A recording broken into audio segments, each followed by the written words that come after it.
Bienvenidos a FDP Noticias, yo soy Germania Rodríguez y hoy es martes 9 de junio. Desde Costa Rica me acompaña Jovel Álvarez como todos los días. ¿Qué tal, Jovel? Pura vida, de nuevo en medio de la tormenta, lo cual es una delicia. Sí, aquí siempre podemos escuchar en el audio desde Costa Rica la lluvia caer. Pero vamos a empezar hoy con una discusión entre Jovel y yo. Pues la primera noticia en realidad todavía no ha pasado, pero queremos contarles de muchos rumores que han estado circulando los últimos días. Se trata de un posible nombramiento de nuevos rectores del Consejo Nacional Electoral en Venezuela. Ayer el periodista que acaba de salir de Globovisión, Vladimir Villegas, dijo lo siguiente: miembros del CNE habrían presentado la renuncia ante el TSJ a sus cargos para abrir camino a la designación de la nueva directiva del Poder Electoral. Me lo confirman fuentes confiables. Como ustedes recordarán, cuando Vladimir Villegas salió de Globovisión hace algunas semanas, la gente estaba diciendo que a lo mejor era uno de los candidatos que el régimen iba a tratar de imponer como rector del CNE de la oposición. Pues ahora hemos visto los nombres que podrían llenar estos espacios en el Consejo Nacional Electoral. La periodista Patricia Poleo, creo que esto fue durante el fin de semana, vamos a ver la imagen, anunció, voy a leerles lo que dice el copy del Instagram. Esta maravilla es la que el régimen tiene para sustituir a Tibisay Lucena en el CNE. Es Indira Alfonso, presidenta de la Sala Electoral del TSJ, sancionada por Canadá a principios del 2018 por atentar contra la democracia y los derechos humanos. Bueno, este sería uno de los personajes de este CNE que supuestamente vamos a estar representados todos los venezolanos. Pero hoy también salió más información. Vamos con el siguiente tweet que nos da más nombres de posibles nuevos rectores del CNE. Tenemos información extraoficial de que en las próximas horas el Tribunal Supremo de Justicia designará a Gladys Rodríguez, Tania de Amelio, Luis Emilio Rondón y Rafael Simón Jiménez como rectores del CNE. Creo que no tenemos el hilo completo para mostrarles, pero en ese hilo se dice que obviamente nombrar nuevos rectores del CNE le corresponde a la Asamblea Nacional. Sin embargo, es el Tribunal Supremo de Justicia el que se está moviendo para esto. De los nombres mencionados, las fichas de la oposición serían Luis Emilio Rondón y Rafael Simón Jiménez, que es de la facción de la oposición de Henry Falcón, etcétera. Así que Jovel y yo les queríamos recordar a la audiencia que estén pendientes de esto, pues hace varios días se dice que esta es la nueva etapa en la que el régimen quiere entrar y son elecciones parlamentarias con nuevo CNE apoyado por la facción de la oposición de Luis Parra. ¿Qué opinas, Jovel? Esto es importante porque en realidad lo que hace es retomar el cauce de lo que se había empezado el 5 de enero cuando se impuso a Luis Parra de la forma en que se hizo. Iba orientado a crear la omisión legislativa, como efectivamente ocurrió, y entonces entregarle al Tribunal Supremo de Justicia esa facultad que para el régimen tendría, bueno, ante la Constitución la tiene la Asamblea Nacional, que es la de nombrar los magistrados del del Consejo Nacional Electoral. Entonces, ahora, con la pandemia, se había puesto una pausa, vamos a decir así, en todo este tema electoral. Sin embargo, ahora se recupera esa maquinaria. No es de extrañar que en las próximas horas no solamente haya nuevo Consejo Nacional Electoral, sino que incluso haya fecha para las elecciones. Ayer escuché a Nitu decir que era el 6 de diciembre. No sé si ella tendrá ya el dato, pero parece que es por ahí. Lo interesante aquí, Jovel, como recordará nuestra audiencia, la semana pasada reportamos que el gobierno interino había llegado a un acuerdo con el régimen para atender la situación humanitaria de la pandemia. Pues muchos expertos en Latinoamérica desde el primer mundo y desde Venezuela también decían que este acuerdo entre el régimen y el gobierno interino significaba que se iban a poner de acuerdo para nombrar un CNE. Sin embargo, una vez más, los que apoyan elecciones obviaron la naturaleza del el régimen que en vez de hacer las cosas correctamente, si van a nombrar un nuevo CNE con la Asamblea Nacional reconocida por más de 60 países, en vez de hacer eso, se van con el Tribunal Supremo de Justicia, un acto completamente que no está bajo nuestra Constitución.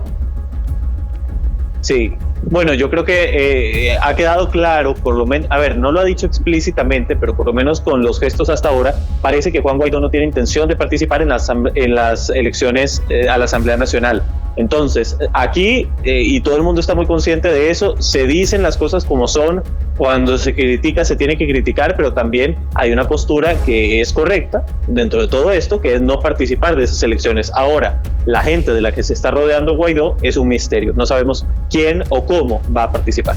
Pero a eso vamos, Joel, porque justo mientras corren los rumores de un nuevo CNE, Juan Guaidó, reconocido como presidente de Venezuela por más de 60 países, le pide al ciudadano que vuelva a las calles. En el comunicado, el presidente interino dice lo siguiente: un llamado a retomar las calles para generar presión interna contra el régimen, pero tomando en consideración las medidas de prevención del distanciamiento social por el coronavirus, hizo el presidente de Venezuela y de la Asamblea Nacional, Juan Guaidó, este martes.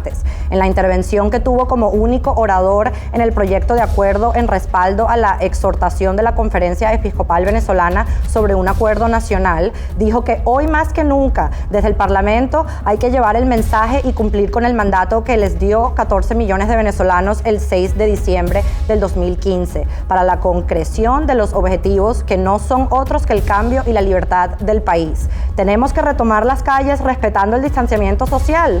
Paradójico, sí. Difícil, complejo también, pero hoy tenemos la responsabilidad de generar la presión interna y externa. Diputados, tenemos la responsabilidad histórica de llevar a Venezuela a ser una república de nuevo, a que sea un Estado de Derecho donde reine el imperio de la justicia y no un reinado de mafias que simplemente se comportan para poder quedarse un día más, para poder secuestrar el poder un día más sin importarles el pueblo. La gente nos espera, estamos juntos en esto y lo vamos a lograr. En realidad yo no voy a terminar de leer este comunicado porque considero que es más de lo mismo. Sin embargo, creo que el ángulo aquí es que mientras la Asamblea Nacional ilegítima de Luis Parra se está moviendo a elecciones, Juan Guaidó está pidiendo que se regrese a la calle. Creo que va a ser difícil que el venezolano escuche a Juan Guaidó en estos momentos. Bueno, es una cosa a la que habrá que darle tiempo, como tantas cosas. Lo que pasa es que eso es justamente de lo que no tiene el venezolano. Tiempo ya ha sido mucho, 1 año y medio para ser precisos. Y esto que él está diciendo hoy, supongo yo que es lo mismo que dijo hace 1 año. Entonces, ¿por qué ahora sí? Ojalá que llegue a algún lado. Pero por otra parte, en Colombia hay noticias también que son interesantes y que son concernientes a la realidad venezolana, porque la Fiscalía de ese país impuso medidas de extinción de propiedad o expropiación a 8 inmuebles de Alex Saab, quien es testaferro del dictador venezolano Nicolás Maduro. Los inmuebles harían parte del patrimonio ilícito que construyó el empresario a través de operaciones financieras irregulares. Tienen un valor de 35.000 millones de pesos, que son unos 9,7 millones de dólares, y están ubicados en Barranquilla, en el Caribe colombiano, señaló la Fiscalía en un comunicado. Los inmuebles son una mansión valuada en 28.000 millones de pesos, 7,7 millones de dólares, 2 lotes, una casa, un apartamento y 3 garajes. Según la Fiscalía, las propiedades que expropiará están a nombre de una sociedad que habría servido de fachada para ocultar los dineros obtenidos por Alex Saab por medio de una empresa con la que hizo importaciones y exportaciones ficticias que representaron pérdidas para el Estado colombiano. La institución investiga al empresario por lavado de activos, concierto para delinquir, enriquecimiento ilícito, exportación o importaciones ficticias y estafa. Contra Alex Saab también está vigente una circular azul de Interpol destinada a localizarlo, identificarlo y obtener información sobre él para una investigación criminal. Su paradero actual es desconocido. Uno de los principales testaferros del régimen, bueno, al menos él no podrá disfrutar el dinero robado en otro país que no sea Venezuela, en realidad, Siria, Cuba, Nicaragua, que escoja. A los aliados, claro, tiene ahí de dónde escoger. Así es, pero Joel, ¿no me ibas a contar que hubo una tormenta en Caracas? Sí, lo que pasa es que yo te asigné la nota porque yo sé que te encanta Caracas, porque cuando ves imágenes de Caracas te llega la nostalgia. Lo que pasa es que tal vez no la reconozcas porque estos videos que vamos a ver son de una señora tormenta que hubo ayer y que provocó inundaciones, caídas de árboles en la capital.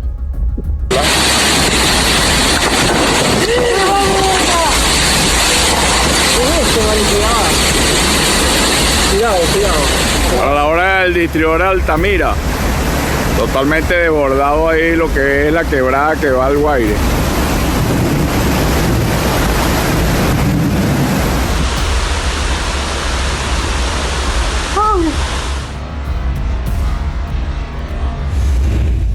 Confieso que no pensé que me iban a impresionar esas imágenes, pero wow, eso es un palo de agua. Pero hablemos ahora de Estados Unidos, particularmente de la situación con el asesinato en manos de la policía de George Floyd. Hoy, su asesino, Derek Chauvin, apareció en la ciudad de Minneapolis por primera vez en la corte. La jueza Janice Jenkins le impuso una fianza de $1,25 millones, con la opción de reducirla a $1 millón si cumple con una serie de condiciones. Chauvin, quien fue filmado el 25 de mayo presionando su rodilla contra el cuello de Floyd durante casi 9 minutos hasta que este, esposado, dejó de respirar, fue imputado la semana pasada de un cargo de asesinato en segundo grado y un cargo de homicidio involuntario. El exagente de 44 años, detenido en una prisión de alta seguridad del estado de Minnesota, apareció después del mediodía con un traje naranja de prisionero en una pantalla en una sala de audiencias en un tribunal de la ciudad de Minneapolis, norte de Estados Unidos. La magistrada estableció que, para poder optar a una reducción en su fianza, Chauvin deberá comprometerse a cumplir con la ley, comparecer ante la corte, no trabajar para las fuerzas de seguridad o seguridad privada, renunciar a las armas de fuego y cualquier permiso de armas, no abandonar el estado de Minnesota y no tener contacto con la familia de George Floyd. Ni Chauvin ni su abogado, Eric Nelson, pusieron objeción a la fianza, una suma que muy probablemente no podrá recaudar. Por otro lado, hoy martes se celebró el funeral de Floyd, quien fue enterrado en una ceremonia privada en Houston, Texas, a la cual asistieron artistas como el cantante Jamie Foxx, el actor Channing Tatum y estrellas del mundo del deporte como Floyd Mayweather, también como varias figuras políticas como el reverendo Al Sharpton.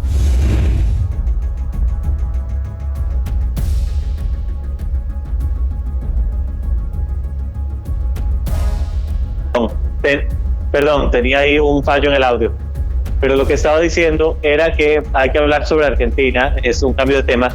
Y nos llama la atención porque el tema de las expropiaciones ha sido siempre un punto importante en este tipo de gobiernos socialistas que tienden a querer que crezca el Estado. Y en este caso el gobierno argentino intervino al gigante agroexportador Vicentín y ha ordenado su expropiación. La empresa se declaró en quiebra en diciembre y era el cuarto mayor exportador de cereales y aceites del país, con un volumen de negocios por más de $3.000 millones. Vamos a acudir al rescate de Vicentín y defender a sus 2.600 trabajadores. Disponemos la intervención y el envío al Congreso de una ley de expropiación para convertirla en empresa mixta, dijo en rueda de prensa el presidente en la Casa Rosada. Vicentín nació como una empresa familiar de la provincia de Santa Fe, en el centro del país, y se expandió a la exportación. En su apogeo comenzó a producir biodiesel y etanol, entre otras actividades industriales. La empresa tiene una deuda de unos $1.500 millones y unos 300 millones los adeuda al estatal Banco Nación, que le otorgó créditos poco antes de que se declarara en quiebra, lo que motivó el inicio de una investigación judicial por fraude al Estado.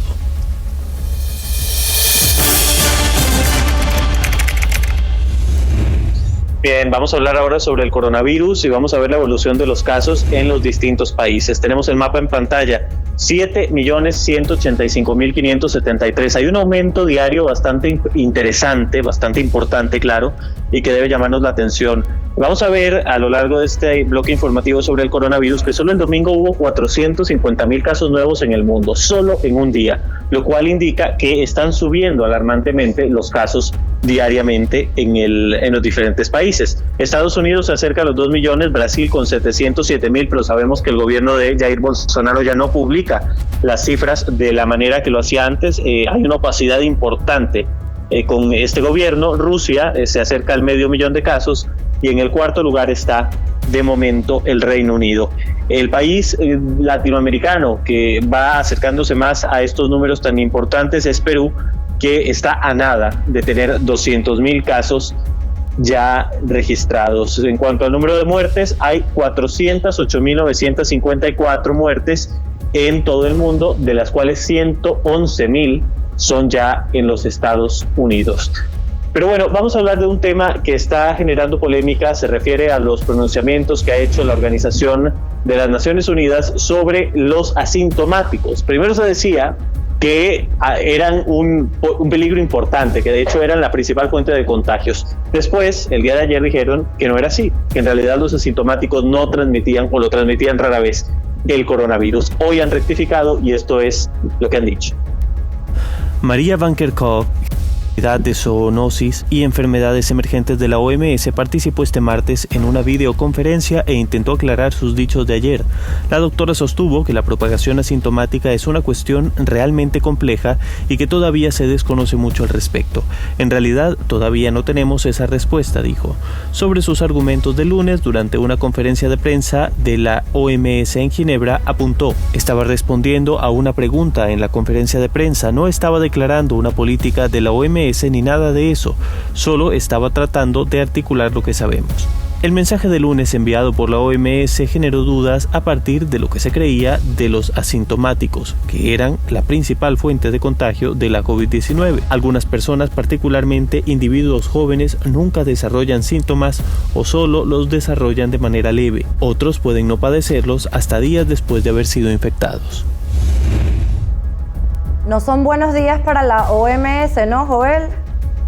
No, la verdad hay una inconstancia importante, porque si bien sabemos la tendencia ideológica que tienen y la forma en que han manipulado la información a lo largo de esta pandemia, hay datos epidemiológicos a los cuales se estaba atendiendo con mucha atención, entre ellos el hecho de que los asintomáticos eran un riesgo importante y por eso debían quedarse tantas personas en casa, porque había muchos que tenían el virus y no lo aparentaban. Entonces ahora dicen que no y tienen que rectificar. De momento lo que yo he visto es que la comunidad científica sigue sosteniendo que los asintomáticos son un riesgo para la salud. Esperemos sea así, porque si no nos tiramos todos por el barranco económicamente sin tener que hacerlo. Sí, bueno, la OMS es todo un tema. Pero yo creo que hay casos que debemos estudiar, sobre todo porque ellos están diciendo que en América Latina el virus va creciendo. Entonces, los casos que veamos en América Latina hay que ponerles atención. Hablemos ahora de México, particularmente del presidente Andrés Manuel López Obrador. Pues a pesar de que Zoe Robledo, la jefa de Seguridad Social de México y uno de los habituales compañeros del presidente en sus conferencias mañaneras, dio positivo por el COVID-19, el mandatario mexicano se rehúsa a tomar la prueba del virus porque no tiene síntomas. No me hago la prueba porque no tengo los síntomas. Afortunadamente estoy bien y me cuido. Tras reanudar la semana pasada sus giras por el país para supervisar obras públicas, López Obrador dijo que ningún integrante de su equipo de trabajo ha presentado problemas de salud relacionados con la pandemia. López Obrador, quien se ha caracterizado por mantener un contacto físico con cualquiera que se le acerque, dijo que le afecta muchísimo abstenerse de abrazar y besar a la gente, pero que es parte de la nueva normalidad. México, con 127 millones de habitantes, es el segundo país después de Brasil con más decesos en América Latina. La Organización Mundial de la Salud y políticos opositores sostienen que México no aplica suficientes pruebas. Al cierre de esta edición, México presentaba 120,000 casos confirmados de la COVID-19, más de 14,000 muertes y 88,000 recuperados. En Moscú, la capital de Rusia, ha terminado el confinamiento, según dicen, porque hay una desaceleración del virus, pero los expertos temen que haya un nuevo brote de contagios. A partir del martes no tendrán la obligación de permanecer en su casa ni de solicitar pases electrónicos para viajar por la ciudad, dijo el lunes el alcalde Sergei Sobyanin. También se han levantado todas las restricciones para caminar, usar transporte público o conducir. El final repentino de las restricciones impuestas a fines de marzo se produce semanas antes de un referéndum sobre una reforma constitucional que podría permitir al presidente Vladimir Putin permanecer en el poder hasta 2036. Los críticos dicen que el fin de las medidas de confinamiento es prematuro y tiene fines políticos. A partir del martes se permitió la reapertura de salones de belleza, las terrazas al aire libre, restaurantes y cafeterías, así como museos y clínicas dentales abrirán el 16 de junio. Los jardines de infancia, gimnasios, espacios interiores podrán abrir el 23 de junio. En Moscú están poco más del 40% de los más de 485,000 casos registrados de coronavirus en Rusia. Buenas noticias para la ciudad de Nueva York, el epicentro de esta crisis de coronavirus en los Estados Unidos. Esta semana la ciudad empezó a reabrir su golpeada economía, esto tras 3 meses de confinamiento. Unos 400,000 neoyorquinos regresaron a sus empleos este lunes, 100 días después del primer caso de coronavirus en la ciudad, en el primer día de la reapertura parcial que permite el retorno de la construcción y la manufactura. Las tiendas pueden hacer entregas en la calzada o dentro del comercio a quienes hayan comprado en línea. Este es un momento triunfal para los neoyorquinos que lucharon contra esta enfermedad, dijo el alcalde Bill de Blasio a CNN. Estados Unidos, el país más afectado por la pandemia, registró el lunes 450 muertes en 24 horas, el registro diario más bajo en aproximadamente 2 meses, aunque se teme que los casos se multipliquen por las protestas de las últimas semanas. El total llega a 110,932 muertes y los contagios suman casi 2 millones. Aunque la situación en Europa está mejorando, a nivel mundial está empeorando, dijo el jefe de la OMS, Tedros Adhanom Ghebreyesus, desde Ginebra. El domingo, detalló, se reportaron más de 136,000 nuevos casos, el máximo en un solo día, la mayoría en América y el sur de Asia. Tengo que corregir, porque cuando leí el mapa dije que había más de 400,000 casos el domingo, pero no, ya escuché, eran 136,000, que igual es un montón. Los periodistas tenemos problemas con los números, un poco. Sí. Pero sí, como dice la nota, tenemos que recordar particularmente a nuestra audiencia que ahora el epicentro de esta crisis es Latinoamérica, y tenemos que recordar que países como Brasil, por ejemplo, dejaron de publicar las cifras oficiales. También sabemos que países como Nicaragua, Venezuela no son confiables con las cifras, así que hay que estar pendiente de lo que esta pandemia está haciéndole a nuestro continente. Sí, a mí me llama mucho la atención particularmente lo que está pasando aquí en mi país, porque se supone que las fronteras van a abrir el 30 de junio y yo estoy esperando que abran las fronteras para salir huyendo a cualquier otro lugar. Pero entonces yo quiero hacerle una pregunta a nuestros amigos que nos están siguiendo y que llegaron al final del programa. Eso es un logro.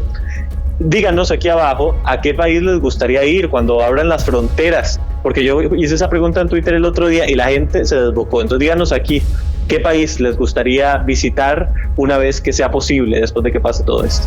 Bueno, yo empiezo. A mí me gustaría ir a Colombia, que nunca he ido, y Joel siempre va y me da envidia. Yo voy para Colombia, ese es el primero. Bueno, estas fueron las noticias de hoy. Gracias por acompañarnos y nos vemos mañana aquí en FDP Noticias.